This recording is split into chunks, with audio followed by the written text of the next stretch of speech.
applied out here and got an interview and everything, and was told that I would know in a couple of days, what my status would be.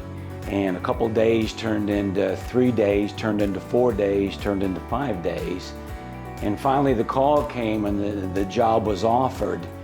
And boy, I thought that they had really taken their time and invested all of their resources to find out if I was the right guy. But when I moved here, come to find out, I was the number 2 finisher that an 8th grade middle school guy was offered the job, but he turned it down. So I was plan B for the university, and I guess it turned out to be a good thing for me.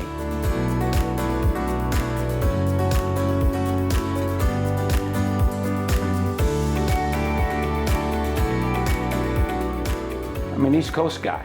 I was born in Maine, and almost all of my experiences have been on the East Coast. And I've lived in New York and North Carolina and Virginia, Florida.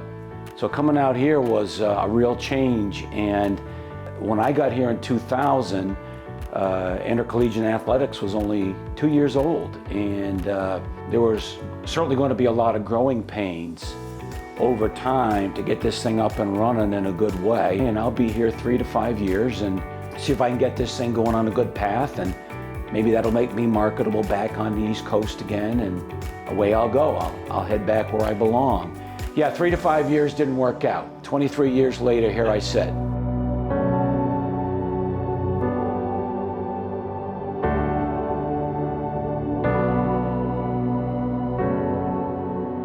There were two reasons that I really became enamored by UTD. Number one, just watching the explosive growth of the university over time. When I came in 2000, we were, 9,600 students total, and here we sit today at over 31,000. And the other thing is, it turned out that the kinds of kids that I was able to attract to come here, turned out they were really great kids, When I first came out here, I understood that this was a very high-level academic institution, probably the best one I'd ever been at in my coaching career, and I thought maybe I'd be running into a bunch of smarty pants who had all the answers, and that never materialized. We just got great kids who really bought into what we were doing. Their academic endeavors were off the charts, and they were just a load of fun to be around.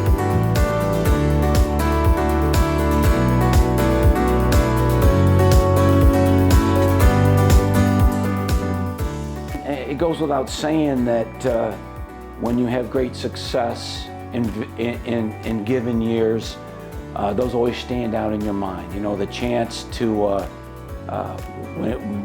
win some conference championships, particularly here on our home floor, NCAA tournament appearances. Obviously, the year that we made it all the way into the Elite Eight, and really should have won that Elite Eight game, as we all know. It's still tough to talk about all these years later, and the guys that were involved in the game still struggle to talk about it. And when it comes up, people sort of shuffle their feet and put their head down, because we had that thing right where we wanted it, and we let it slip away with free throws and some other things. The Nolan Harvey shot here at our place to vault us into the Sweet 16, and then watch the kids all pile out of the stands and fall on Nolan. Just an incredible memory. The thing that I will endear me for all times is just the great interactions and experiences with the kids, day in and day out. Seeing these guys come in and feeling joy in my heart to be around them all the time.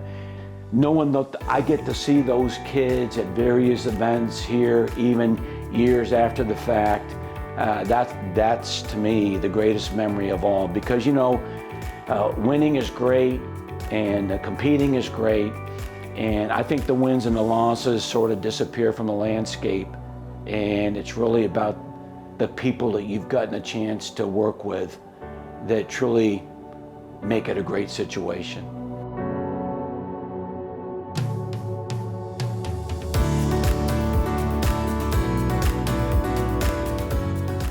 I'm going to retire and then see where the wind blows me a little bit, because I think after all these years, 40 plus years of doing the same thing, it's time to reinvent myself a little bit.